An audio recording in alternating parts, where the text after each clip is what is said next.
So, Ryan, what inspired you to get into art filmmaking? And throughout your career, what has been that breakthrough or the turning point, that propelled you forward in your career and in your journey in the advertising industry?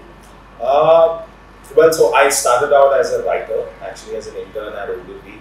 So I was very fortunate to have worked with the best of the creative minds over there. Met a lot of very interesting people who shaped me as a creative. So I used to head a brand. I used to head Bonvita over there among several other brands. So it's been like a great ride at Ogilvy, where I ended up as creative director, and sort of by the end of it all, I was just curious to see how else to express stories, because I'd done the agency gig for a decade. Ogilvy remains my only agency experience. It's the only agency I've ever worked at. So then after that, I kind of stumbled into MTV with an open mind, not clearly knowing exactly what I would be doing from there. But MTV is where I stumbled upon direction, because it was a short stint at MTV, like maybe a year and a half. And somewhere through the latter part of my MTV stint, like I said, I stumbled into direction. I looked to it, I really enjoyed it. And then Bang Bang Films happened, and here I am making. But that's really diverse, from Ogilvy to TV and now directing ad films. So one of your recent campaigns that we love the most is Geo Cinema's Peacock, Lost in Translation. So what was the creative process behind it? Like what all went behind it? How did you execute it? Well, it started off with actually a great idea that came from DDB.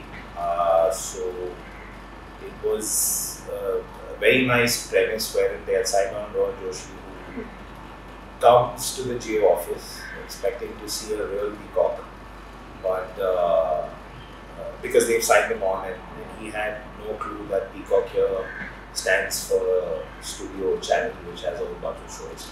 So we took this idea of a mockumentary, and there have been several mockumentary-esque shows right from Office and Parks and Recreation, where we have people also talking to camera and all. So once we figured the meter and tone of it, we just evolved the film to make it more screen-friendly. And it was Godwin, Sankey and the whole team from DDB. It was great fun, so as we fleshed it out, we just found the film. It wasn't so hard actually. Love to say it's very difficult and all, but it wasn't. It's great. So Ryan, how do you perceive the current scenario of ad film industry and production houses and overall? So I mean, it's very.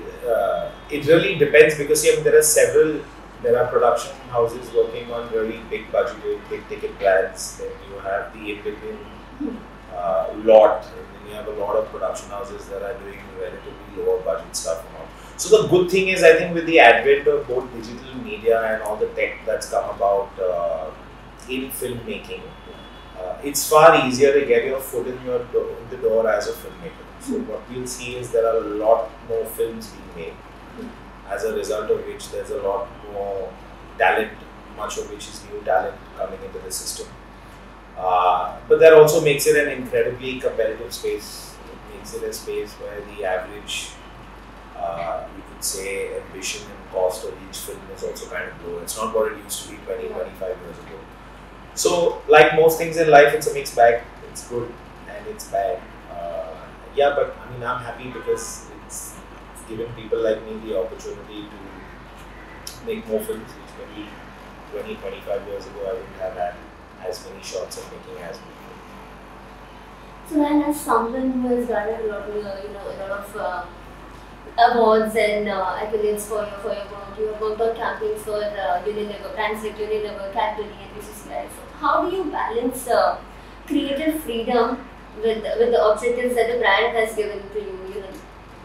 How do you balance both? So, I mean, to be very honest, and I think maybe more creative people know this than those that are employed in, let's say, more skilled pursuits like marketing, because making a good film that sells whatever it is that we're trying to sell, they're not mutually exclusive pursuits. If you can make a very good film that achieves the business objective.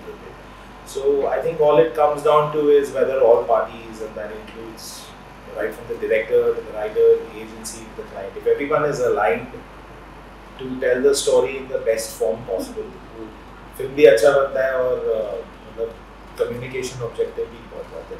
Of course, now everybody has a different imagination of what within a film is great. We call it juice, like, so where's the juice in the film. So, and there'll always be 10 good ways to do it, 10 not so good ways to do it. So I think with enough discussion, and if you're working with reasonable people who are intelligent, they always understand what they're talking about. So, although it's not been that hard, honestly. Sometimes it is hard with a few people here and there, but that's okay. I would say those are exceptions. But by and large, I think if you align everyone and they know that you're doing justice to the story, I think people are open to how a story evolves. So Ryan, the attention span of audience has gone really down. It has, Yes. So especially with the proliferation of content across various platforms that we see, how do you approach creating engaging films that capture the attention amidst this challenge of decreasing attention span? So, see, I mean, both things are true. Yes, I mean, we have a lot more snackable content now. You have stories, especially on the reels and things like that, which I'm a big fan of, by the way. Because you have things, stories told well in When 5, you 6. you end up spending hours on reels. Yeah, too much actually. I need to work on that. But but see, the base of it, if you're able to engage the audience and keep them interesting, then whether your story is 10 minutes or 2 hours, it doesn't really matter. To be honest, like if something is boring and even if it's a 10-seconder, people can zone out in the first 5 seconds. So I think the only antidote to having people stick around is to have the story told in an interesting fashion. What that fashion is that is a lot of figuring out, and it depends on story by story.